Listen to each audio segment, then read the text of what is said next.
মঙ্গলবার রাতে বাইক দুর্ঘটনায় মর্মান্তিক মৃত্যু হল এক যুবকের। ঘটনাটি ঘটে উত্তর জেলার পানিসাগর থানার অন্তর্গত অগ্নিপাশা এলাকার আসাম আগরতলা জাতীয় সড়কে। ঘটনার বিবরণী জানা যায়, পানিসাগর মহকুমার অন্তর্গত জলাবাসা বড় বাড়ি এলাকার ৩ নং ওয়ার্ডের বাসিন্দা অভিনাশ মালাকার, রাজেশ মালাকার ও মিঠুন মল্লিক একটি বাইকে করে চণ্ডীপুর বিধানসভা কেন্দ্রের বলেহর থেকে নিজ বাড়ির উদ্দেশ্যে আসার সময় দুর্ঘটনার কবলে পড়ে অগ্নিপাশা এলাকায়। স্থানীয়রা ঘটনা প্রত্যক্ষ করে পানিসাগর দমকল বাহিনীর কর্মীদের খবর দেয়। দমকল বাহিনীর কর্মীরা আহতদের উদ্ধার করে পানিসাগর মহকুমা হাসপাতালে নিয়ে যায়। হাসপাতালের কর্তব্যরত চিকিৎসক অভিনাশ মালাকারকে মৃত বলে ঘোষণা করে দেন এবং রাজেশ মালাকারকে উন্নত চিকিৎসার জন্য ধর্মনগর জেলা হাসপাতালে রেফার করে দেন। অপরদিকে আহত মিঠুন মল্লিক জানান, তারা চণ্ডীপুর বিধানসভা এলাকা থেকে নিজ বাড়ির উদ্দেশ্যে আসার সময় মাঝ রাস্তায় ঠান্ডা পানীয়ের সাথে নেশা সামগ্রী পান করেছিল।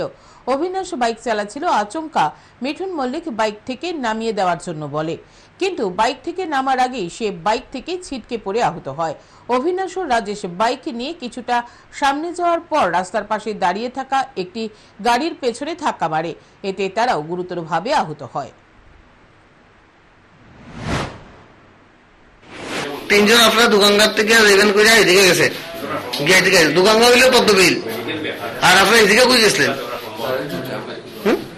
বাড়ি কোন জায়গাতে? জলাবাসা বাড়ি। আপনার অগ্নিবাসা গেলে গেলেন যেহেতু ঘুরতে ঘুরতে ঘুরতে ঘুরতে? ও আচ্ছা, বুঝছি।